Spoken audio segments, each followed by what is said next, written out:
I loved my best friend, Milo, for years, but it nearly broke me. Here's how I finally moved on after a 5-year journey. Original post. Honestly, this is pretty straightforward. We met about 2 years ago, and I instantly had a crush on the guy. I honestly thought our first few nights out were dates, up until the point he went on a rant about a girl he had a crush on after a few beers. At that point, my thought process was pretty much, okay, not dates, got it, and moved on with the intent of friendship. Except, funny thing, turns out he checks all my boxes. I've never gotten along with anyone this well. People are shocked to find out, or well, not anymore. But up until about a year after we became friends, we haven't known each other for years and years. We have the same humor, like the same games and TV shows, agree on politics, want the same things in life, all well enough to get along, but still with enough differences that we can have conversations about it. We discover bands together. We help each other with work and writing papers. I call him when I'm sad, and we both think it feels weird to not see each other for a week. Problem is, I'm completely head over heels in love with the man, and it is starting to get to the point where I don't know what to do. I thought it'd go away, but every time I meet him, it's like I'm falling all over again. My friends have gone from teasing me about it to shooting me pitying looks whenever his name is brought up. My sister wants me to just stop seeing him. I go a week without talking to him, and I think I'm starting to get over it, but whenever I see him again, it all comes rushing back. I don't know what to do. It hurts, and it's not fun anymore. I've been on dates with some amazing guys who like me, but my feelings for my friend are stopping me from falling for someone else. It's starting to feel pathetic, and at this point, I see no good option. He's my best friend, the best I've ever had, and I just don't want to lose him. At this point, I think asking him out would achieve that, since it's been so long since we met. I know the only way for me, personally, to get over someone is to stop seeing them, but I don't want to lose my best friend. The finishing touch keeping me on the hook are these looks he gives me. I've had other friends confirm he does this, because I was, honest to God, starting to think I was losing my mind. Whenever we're out in a group, at a party, or the pub, whenever I look over at him, it seems he's always looking at me, and these eye contacts last way too long to be normal, like a good 6 seconds of us just looking at each other across the table, or the room, or the bar. And he does this little smile. I've never seen it in any other situation. I don't know what it means. I have no idea why we do this or how it came to be, but it's the final nail in this coffin of hopelessness I'm buried in right now. I don't know if I'm crazy and overinterpreting things, which is very likely, or if I should just give it a shot and ask him out, even though it might ruin the friendship, or just stop seeing him, or just carry on and hope this feeling goes away at some point of the distant future. I'm so frustrated. I want to cry, and have cried a lot. I just don't know what to do here. TLDR, I'm in love with my best friend. It has become a huge problem in my life. When we've been drinking, he keeps looking at me in a way I'd describe as smitten if it were any other person. I don't know what to do to get out of this hole of constant heartbreak and misery, and how to be able to move on to other guys. Update. So hello? A little over 5 years ago, I made a post on this subreddit looking for advice on how to handle my incredibly painful, unrequited love for my best friend. I'd honestly forgotten about this until making a password reset on another account and saw TOS13 among my email search results. But as I read through the post, I remember how very comforting and terrifying the responses to my post were, being a more or less unanimous ask him out. That scared my ass to death. Sorry that this isn't really a happy update, but I don't know. It felt weird seeing something I wrote in what feels like a different life, and the people who responded seemed so genuinely kind and trying to help. I feel like I weirdly owe some kind of update, especially for that one dear, sweet commenter whose account is now deleted. I wish I had a way to reach out to them, because that was one of the most thoughtful comments I think I've ever gotten. And just to recap, with hindsight, I really was in love with this man. And I had been for about 2 years, like full 9 yards in love, struggling to breathe when he talked about someone else, but still cheering him on because he deserved happiness, levels of in love. If that sounds a bit like obsession to you, then that's because it probably was. The thing about unrequited love, the thing that really sucks about it, is that it's incredibly hard to move on from. But until you do move on, your brain keeps obsessing about it to the point where it can be impossible to get anything done. It had been 2 years of that when I made that post, 2 years of pining and pain and an ever-growing pile of crushed hopes, and I think I was going a little bit insane, constantly swinging between butterflies and love highs when I was with my friend, and the crushing feeling of rejection every time he'd say goodbye, and the obsession over things like how long he'd look at me, how long he'd let a hug last, how fast he'd respond to my texts, things which could either make or break my entire day, depending on what the answer was. On to the actual update. After that primer, about a month and a half or so after I made that post, still trying to hype myself up to actually ask this man out, I accidentally became a head organizer for an event at the university I was studying at. For the moment, long story short, the person managing me was not kind.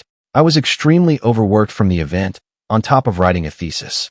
I was equally stressed out in my private life due to the whole situation with my best friend, and I ended up going through a pretty severe case of burnout. Add on to everything that I developed an addiction to alcohol to try to handle everything, and was also experiencing what was most likely a drug-induced paranoid psychosis, and I was a mess. I ended up moving back in with my dad in September and spent about a year doing nothing but sleeping, crying, playing Skyrim, and going to rehab and therapy. Start of 2021, I went back to school and slowly recovered. I've been sober since 2020. The paranoia hasn't completely gone away, but it's more manageable. I used to think my landlord listened to me through a radon measurement device, and at least that's over. And I think I've got a work-life balance figured out that helps me not overwork myself or go into free time lethargy, because I've got too much time off. It was long and painful, but I did it. If you're wondering where my best friend was in all of this, I don't know. I went back to look at our text messages, and from what I can see, he tried to call me a few times in early September. I didn't respond, and then nothing until around Christmas, when he wondered if I wanted to meet up sometime. I said yes, and then never followed through. He hasn't texted me since January 4th, 2020. Now, to be clear, I don't blame him for not reaching out more. My non-responding is what killed that friendship, I know, because it also killed every other friendship I had at the time. I don't know, alcohol addiction, deep depression, and crippling paranoia may be a fair explanation to one day stop responding to any of your friends, but I still deeply regret those choices. If I were to make a relationships post today, it would be on how you word an apology after behavior like that, 5 years down the road. Sorry, I feel like this is starting to become a journal. I'm going to stop my reflections there. So, about my love for my best friend. With some years of hindsight and therapy behind me, I don't think I was in love with him. I think I was in love with the idea of him, and I think I was obsessed, for sure. But looking back, I don't know. I genuinely don't know. I think a part of me really liked the fact that this was a person who so clearly wasn't interested in me. Genuinely, if he was, that would shock me to find out, because he spent 2.5 years ignoring the, in hindsight, very obvious attempts I made to deepen the relationship. Some examples include him saying he's waiting for the right person, me responding, "Sometimes I feel like I already have. Do you ever feel like that?" And him going, "Nah, I don't think so." Me following that up with, "Maybe you just don't know. The heart is weird sometimes." And him going, "I'm pretty sure I'd know." One time we talked about why people fall in love, and I genuinely tried to convince him a deep friendship was all you needed, while he insisted that there needed to be a level of sexual attraction as well. I tried to get him to do that 36 questions that will make you fall in love thing with me. I kept trying to find excuses to hold his hand. Rest in peace, my palm reading career. You were nothing but a thinly veiled attempt at finger touching, and him resolutely never going along with it. Ditto, but with hugs, arm touching, and sitting just a little too close whenever we went out, so I could hear him better, which he normally responded to by going, "We should go outside so you can hear better if it's too loud in here." Very thoughtful, but very much not what the goal was. One night when we were alone in my apartment after a club event, after a particularly long shared look, I asked him what he was thinking about, in that kind of I don't want to break the illusion soft voice you put on when you're really close to someone you like, and his response was, "I don't know if I agree that GTS's metaphor about blinking makes that much sense, actually." For context, we bickered about that earlier in the night, since we just read some article about it in class.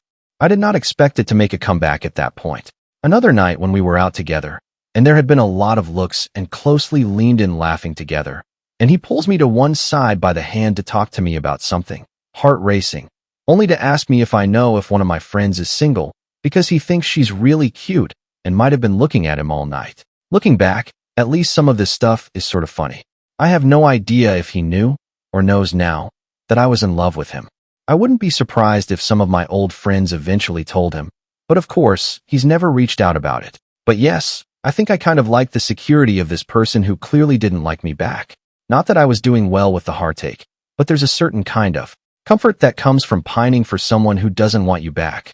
Like the highs I get when I got something that felt like confirmation made up for the lows of crying in my apartment stairway when I got home after a denial.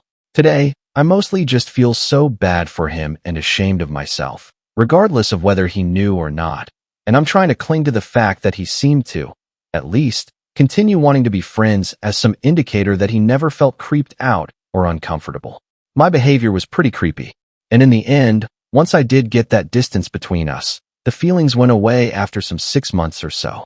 My therapist recommended not meeting this person again, for my own sake. And by early 2020, I wasn't so painfully in love anymore. A while later, I'd end up meeting a guy I clicked with just as much, who actually liked me back, and showed it. We've been together for almost 3 years now, and are talking about starting to try for kids at some point soon. He'd like us to get married first, but is also insisting he wants to be the one to propose, so I'm just walking around waiting for the day. Even if it's not a huge surprise or secret, he just wants to get that moment of going down on one knee, and who am I to deny him? I'm slowly growing old and bored. I'm sober. I go to my boring, stable, mid-career 9 to 5 job. I save for my retirement and traveling in the summers. I help my dad out on his farm. I crochet little animals for my newborn niece. I come home to a man who plays his silly video games.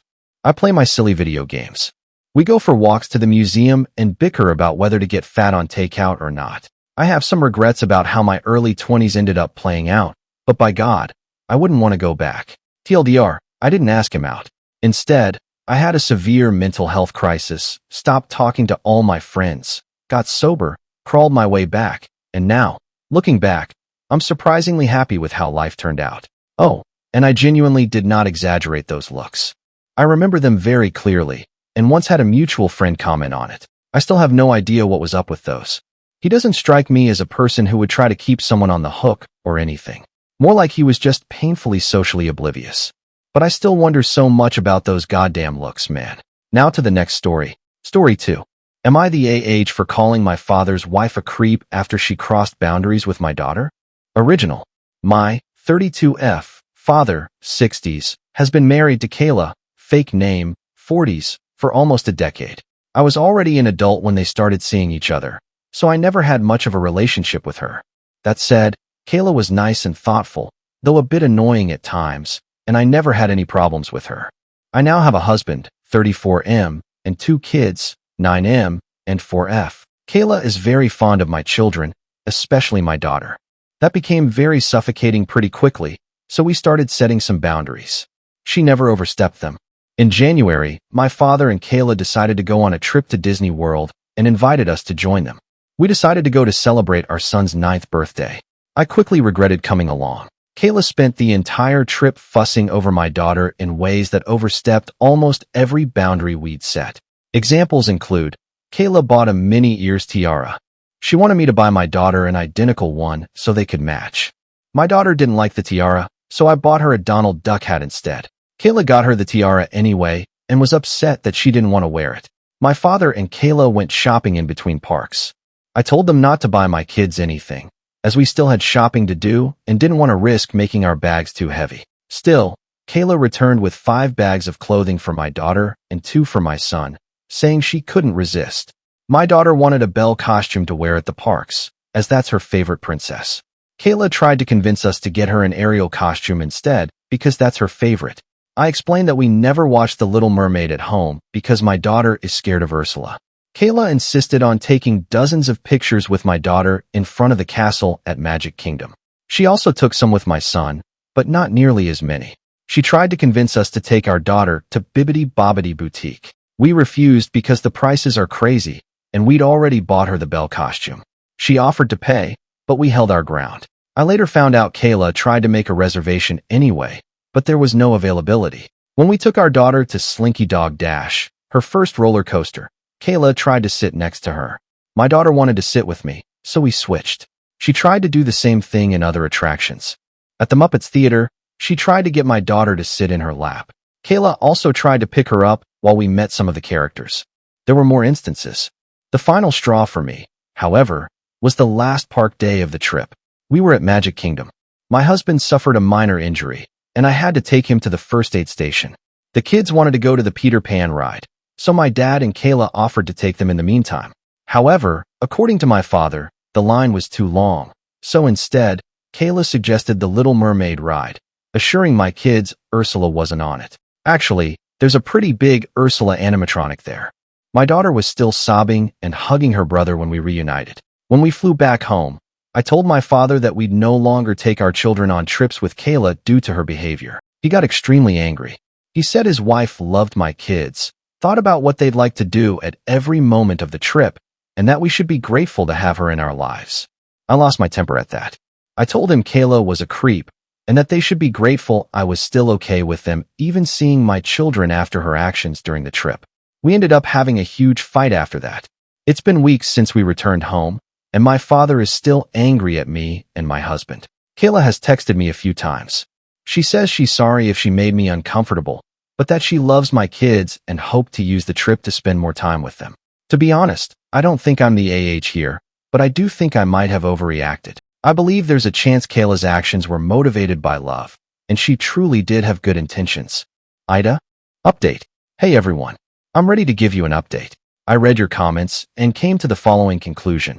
As much as Kayla's behavior towards my children angered me and freaked me out, calling her a creep was the wrong reaction to have. That said, I think it's best for my family to distance itself from Kayla for the time being. And at the very least, my previous decision to avoid future trips with her, based on the Disney trip, is still the best course of action. Kayla's pushiness, tendency to override my and my husband's parenting, and blatant favoritism towards my daughter were much worse when the kids were younger. After my daughter's birth, she began to focus too much attention on her and almost none on my son. I gave more examples of that in the comments on my original post. That's the reason we set boundaries in the first place. Her fixation on my daughter also bothers me. When we had the boundary conversation with my father and Kayla, she told us that she'd always wondered what having a daughter would be like. She'd also defined herself as child-free before, so I was never certain what to think of that. Either way, that reassured me and my husband that we were doing the best for our kids. Those boundaries had never been overstepped. Then we went on the Disney trip, and most of them were completely ignored. Many of you pointed out that she might have gotten carried away, or that Disney is exciting and she wanted to make sure my kids had the best experience, etc. There are two things I'll say to that. The first is that, whatever Kayla's reasons were, she still overstepped our boundaries. When we first set those, we told her that doing so would have consequences. Disney or not, I don't see a reason to make an exception. Secondly, she wasn't trying to ensure my kids had the best experience. She was pushing them to fulfill her fantasy of what their Disney trip should look like. She repeatedly ignored my children's wishes in favor of her own, despite them both being very clear about what they wanted and didn't want. Kayla also continually favored my daughter, including during my son's birthday, and fussed over her in ways that made her uncomfortable. And I still haven't forgiven the Little Mermaid thing. My daughter is a bit shy and takes a while to open up to most people, so knowing her trust was broken like that angers me in ways I can't describe. To put it in simpler terms, my children aren't props, and whoever treats them as such will, at the very least, be put in timeout. I called my father and Kayla on Saturday. I apologized for calling Kayla a creep, but told them that we needed some time apart. They won't see my family until my younger sister's birthday in late April. If that goes well, they'll be invited to my daughter's 5th birthday party in May. After that, we'll slowly work on re-establishing contact. I also said that if they overstepped our boundaries again, the consequences would be more dire. My father didn't take it well. I don't care. Kayla sent me a text with more apologies, followed by a request to at least FaceTime my kids every now and then. I said no. And to those who said my controlling behavior ruined the trip, my kids had an amazing time at Disney World. They're both still talking about it. My daughter keeps asking us to put her pictures with the characters she met up on the wall, and my son says he had the best birthday ever. I think that's it.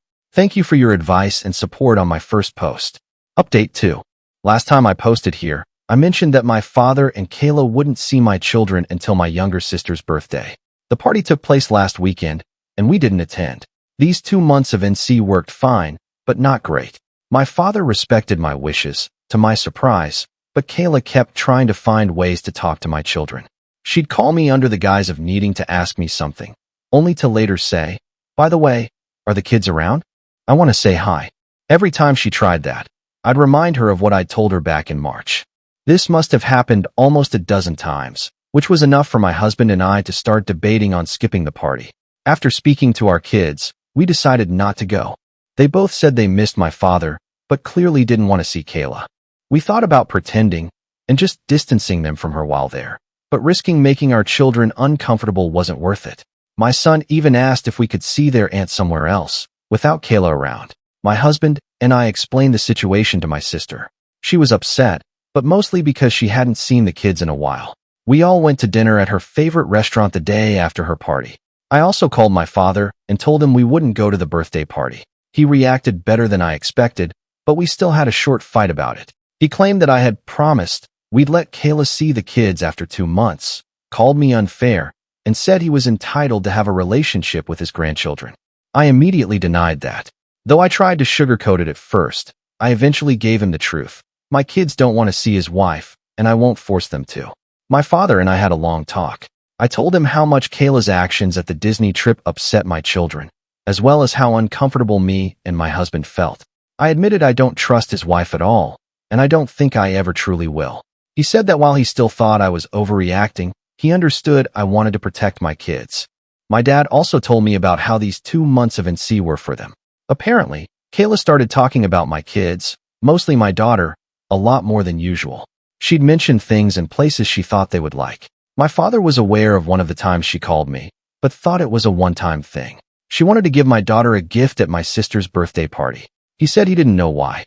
At one point, she told him she wanted to plan another family vacation with the kids, even though I told them they're not traveling with Kayla anymore. Learning all of that just made me more certain that I can't trust this woman around my children. For now, I intend to remain LC with my father and NC with Kayla. My daughter told me she wanted her grandpa at her birthday party a few weeks from now, so I told him that he was invited, but Kayla wasn't. He agreed. To be honest, I don't trust my father after all of this. I'm allowing him to come because that party will take place at my home, which is easier for me to control. If he tries to bring Kayla, they'll both be kicked out, and it will take a long time for me to consider letting him near my kids again. My father hasn't told me how his wife is reacting to this. My sister told me that during her party, Kayla asked her to tell me she wanted to talk. I'm not reaching out to her, nor do I plan to respond if she attempts to contact me. Both me and my husband have blocked her. My children are doing great. They still talk about how much fun they had at Disney. My daughter's been saving money, putting coins in her piggy bank, for us to go back. On a completely different note, I'm pregnant again. This was completely unplanned. I always said I wanted 2 kids, at most, and the third would have to be a huge accident, but my husband and I are ecstatic. I'm still in the first trimester, so not a lot of people know. We're brainstorming ways to tell our kids. Overall, I'm happy with my life right now, and as much as I wish this Kayla situation had never happened, I feel like a better parent after dealing with it. I have never been more confident in my abilities to protect my children than I am now. I don't think I'll update again anytime soon. Once again, thank you for all the support you've given me. I wish you the best. Update 3, September 3rd, 2024, 7 months later. First of all, my father didn't bring Kayla to my daughter's birthday party back in May. I didn't really think he would. I'd made it very clear I wouldn't tolerate that, but I'd be lying if I said your comments didn't make me a little paranoid. Secondly, I've just entered my 3rd trimester, and the baby will be here in November. The kids are ecstatic I'm having another girl, but my husband and I are not sharing the sex until she's born. This has nothing to do with our families. It's just something we've also done with our first 2. Everyone, including Kayla, knows I'm pregnant. We announced it a couple of months ago. I had no problem with my father telling her, though he did ask if he could. I didn't hear much about her reaction, but according to my father, she was happy for me. My children still don't want to see Kayla, and I'm still not forcing them to. I've unblocked her and put her on mute instead, but she hasn't made any attempts to contact me. We've continued meeting my father without his wife, and I think it's been working out. My relationship with him isn't fantastic, but it's much better than it was earlier this year. Last week, I saw Kayla for the first time in months. My cousin threw a party at her place. My husband and I attended, as did my father and Kayla. I knew she'd be there, But since the kids weren't with us, son had a sleepover, daughter stayed with my mom. I didn't really have anything against seeing her. They arrived sometime after we did. My husband and I spoke with them for a few minutes, and it was less awkward than I expected. Kayla asked me about the baby's sex, and I told her we weren't telling anyone, which, again, is what we've always done. About 20 minutes later, my father told me they had to go. I thought it was weird that they were leaving so soon, but I didn't think much of it at the time. He called me a few days ago, and we spoke for a long time. My father is difficult to talk to, so the following is what I gathered from the conversation. He said they left early because Kayla was holding back tears after she saw me. She was sobbing by the time they got to the car. They later had a discussion about it, and Kayla admitted she wanted kids. She married my dad knowing he didn't, but hoped he would change his mind. Apparently, when my son was born, Kayla tried to drop "I want one" hints to my father. He didn't notice it, so she gave up. According to my father, Kayla told him she loved my kids equally, but my daughter was special because she always imagined her as a girl mom. That's also the reason why she became such a suffocating presence when my daughter was a baby. When my husband and I started setting boundaries, Kayla realized she was overstepping and agreed to abide by them. To her credit, I think she did a mostly okay job back then, but the favoritism was still obvious enough that my son noticed it. The trip we took was a turning point because Kayla's dream of having a daughter included taking her to Disney World and having her do all the things she liked to do there when she was young. She told my father that having my daughter there was so exciting that she forgot everything I'd said about not overstepping. Kayla wanted a mother-daughter trip and tried to use my child for it. Kayla said she regretted her actions during the Disney trip, but only because she lost access to my children due to them. And seeing me at the party, all pregnant and pretty, my father's words, not sure she actually said that, was what drove her over the edge. I remember reading some comments theorizing that this was what was going on, but I still didn't really expect this. My father said he was telling me all this because his wife wasn't doing well, and he'd understand if I wanted to keep my kids away from her. Didn't expect that either. I don't know what the future of their relationship will be, and I don't think my father does either. All I know is that if Kayla still wants to have kids, it almost definitely will not be with my father. Before all this, I was pondering about my third child's future in relation to Kayla.